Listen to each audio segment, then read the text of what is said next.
بسم اللہ الرحمن الرحیم۔ پاک پروردگار کے بابرکت نام سے شروع کرتا ہوں جو دلوں کے راز خوب جانتا ہے۔ تمام ناظرین کو روحیل وائس چینل میں دل کی گہرائیوں سے خوش آمدید اور محبتوں بھرا السلام علیکم۔ ناظرین، آج کا ہمارا موضوع، کیا واقعی انسان 309 سال تک سو سکتا ہے؟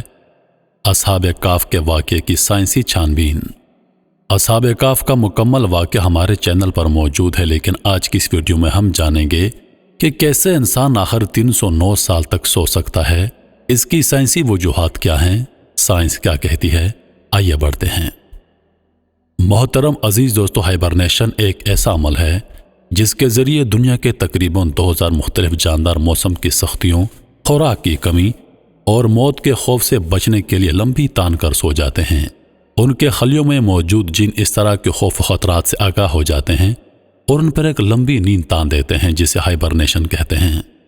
اس عمل کے دوران دل کی دھڑکن 95% تک آہستہ ہو جاتی ہے، سانس سیکنڈوں کے بجائے منٹوں میں چلی جاتی ہے، جسم کا درجہ حرارت کم ہو کر ٹھنڈا ہو جاتا ہے اور جاندار اپنے جسم کی غذائی توانائی پورا کرنے کا بڑا حصہ جسم میں موجود چربی اور مسل سے حاصل کرتا ہے۔ خوراک یا چربی سے توانائی حاصل کرنے کے اس عمل کو میٹابولزم کہتے ہیں۔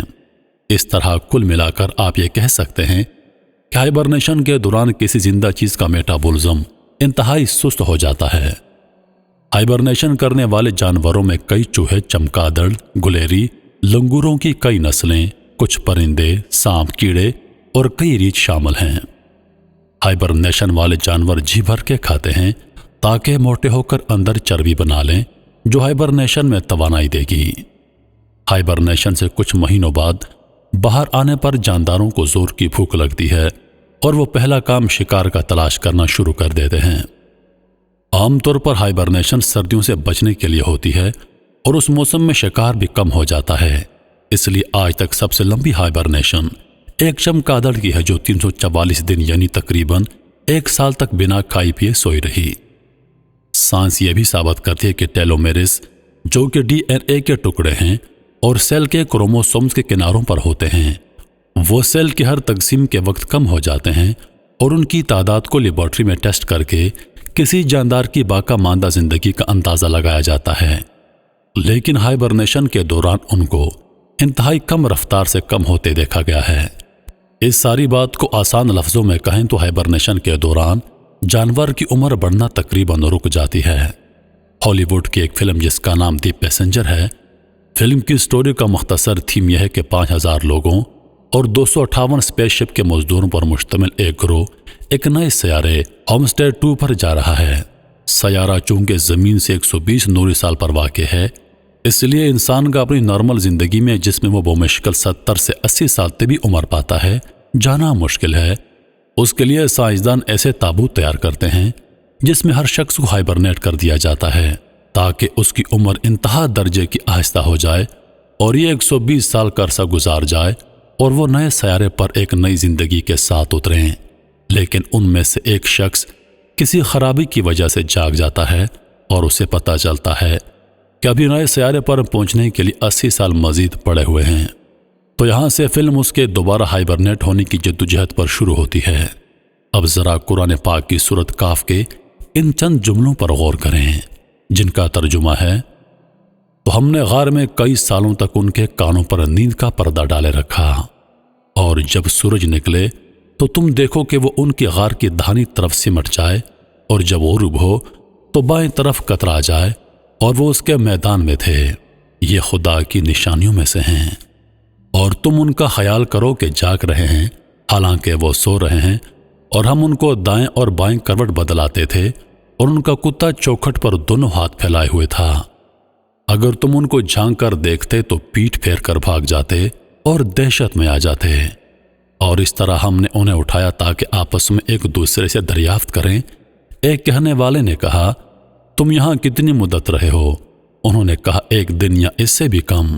انہوں نے کہا، جتنی مدت تم رہے ہو تمہارا پروردگار ہی اس کو خوب جانتا ہے، تو اپنے میں سے کسی کو یہ روپیہ دے کر شہر بھیجو، وہ دیکھے نفیس توانائی سے بھرپور کھانا کون سا ہے، تو اس میں سے کھانا لے آئے اور آہستہ آہستہ آئے جائے اور تمہارا حال کسی کو نہ بتائے۔ محترم عزیز ساتھیوں، سائنس کہتی ہے کہ ہائبرنیشن کے دوران کئی جانداروں کے جسم کے کئی حصے آرگنز کام کرنا بند کر دیتے ہیں۔ چاہے باہر کا درجہ حرارت جیسا بھی ہو، دنیا کی زیادہ تر غاروں کا درجہ حرارت سارا سال مستقل رہتا ہے۔ اصحاب کہف کا پہلا قدم غار تھا، اس کے بعد سو جانا۔ قرآن کا یہ کہنا ہے کہ ان کے کانوں پر نیند کا پردہ ڈال دیا گیا تھا۔ دراصل ہمارے اندرونی کان کے حصے کی طرف اشارہ ہو سکتا ہے جو کہ ایک غیر معمولی آواز پر چونک کر دماغ کو سگنل بھیجتا ہے اور دماغ ہمیں جگا دیتا ہے، لیکن اعصاب کے مقابلے میں وہ حصہ مکمل رک چکا تھا۔ اگر سورج کی روشنی غار میں پڑتی تو غار کا درجہ حرارت بڑھ جاتا جو اعصاب کو جگا سکتا تھا۔ دوسرا، سورج کی تیز شعاعیں جلد پر پڑنے سے جسم میں فری ریڈیکل مالیکیولز بڑھتے ہیں جو انسان کی عمر بڑھانا شروع کر دیتے ہیں۔ لیکن قرآن کا یہ کہنا ہے کہ طلوع و غروب کے وقت سورج غار کے سامنے نہ ہوا، یعنی غار سارا سال ٹھنڈی رہی۔ سائنس مانتی ہے کہ سویا ہوا شخص اگر زیادہ دیر تک کروٹ نہ بدلے تو خون کا بہاؤ رکنے اور پریشر کی وجہ سے جسم پر بڑے بڑے زخموں کی بیماری کا شکار ہو سکتا ہے، جسے پریشر السر کہتے ہیں۔ لیکن قرآن کہتا ہے کہ اصحاب کی کروٹیں باقاعدہ بدلائی جاتی رہیں، چنانچہ وہ اس بیماری سے محفوظ رہے۔ سائنس کہتی ہے کہ اگر آنکھیں زیادہ دیر تک بند رہیں تو آنکھوں کے نرو آپٹک کو نقصان پہنچ کر اندھا کر سکتی ہیں۔ اگر زیادہ دیر تک مستقل آنکھیں کھلی رہیں تو کورنیا کو نقصان پہنچائیں گی، یعنی دیر تک آنکھیں کھلی رکھنا یا بند کرنا دونوں آنکھوں کے لیے نقصان ہیں۔ کوما کے اکثر مریض اگر لوٹ آئیں تو آنکھوں کی بیماریوں کا شکار ہو چکے ہوتے ہیں۔ اب ظاہر سی بات ہے، اتنا لمبا عرصہ سونے کے لیے آنکھوں کا باقاعدہ وقفے سے جھپکتے رہنا ضروری تھا تاکہ ضائع ہونے سے بچ جائیں۔ قرآن کہتا ہے تو تم انہیں دیکھو تو سمجھو کہ وہ جاگ رہے ہیں، مطلب آنکھیں جھپک رہی ہیں، حالانکہ وہ سو رہے ہیں، اور مارے دہشت کے پیٹ پھیر کر بھاگ جاؤ۔ ظاہر سی بات ہے، اگر آپ کسی کو ایسے سوئے ہوئے دیکھیں گے جو آواز بھی نہ سن رہا ہو اور آنکھیں جھپکا رہا ہو تو آپ ضرور بھاگ جائیں گے۔ سائنس کہتی ہے ہائبرنیشن میں ایک جاندار اپنے جسم کی انرجی کا بڑا حصہ استعمال کر لیتا ہے اور باہر آتے ہی وہ شکار شروع کر دیتا ہے۔ قرآن کہتا ہے جیسے ہی اصحاب کہف اٹھے، ایک نے کہا بازار سے بہترین کھانا لے کر آؤ۔ ان سب نکات سے ثابت ہوتا ہے کہ اصحاب کہف ہیومن ہائبرنیشن کی وہ ٹیکنالوجی استعمال کر چکے تھے جو فلم پیسنجر میں دکھائی گئی ہے۔ اب یہ کیسے ممکن ہوا؟ کیا انہوں نے کوئی پھل یا جڑی بوٹی کھائی یا کسی ایسے جانور سے کوئی چیز ان کے جسم میں منتقل ہو گئی جو غار میں ہائبرنیٹ کر رہا تھا؟ اللہ بہترین سے بہترین تخلیق کرنے والا ہے اور اللہ بہتر جانتا ہے۔ لیکن قرآن کی صورت کے ان چند جملوں کو پرکھنے کے لیے میں ناسا اور ان دوسرے اداروں کو دعوت دیتا ہوں جو ہائبرنیشن کو خلا میں جانے کے لیے اور کئی مریضوں کو علاج کے لیے استعمال کرنے پر تحقیق کر رہے ہیں کہ آئیں اور غور کریں اور دیکھیں ایسی کیا وجہ ہے کہ اصحاب کہف اتنا لمبا عرصہ سو پائے۔ اگر 300 شمسی سال کو گوگل میں لکھ کر قمری سال میں تبدیل کریں تو 309 سال بنتے ہیں، اور قرآن کہتا ہے اور اصحاب کہف اپنے غار میں 9 اوپر 300 سال رہے۔ سبحان اللہ، کیا اعداد و شمار اور حکمت ہے میرے رب کی۔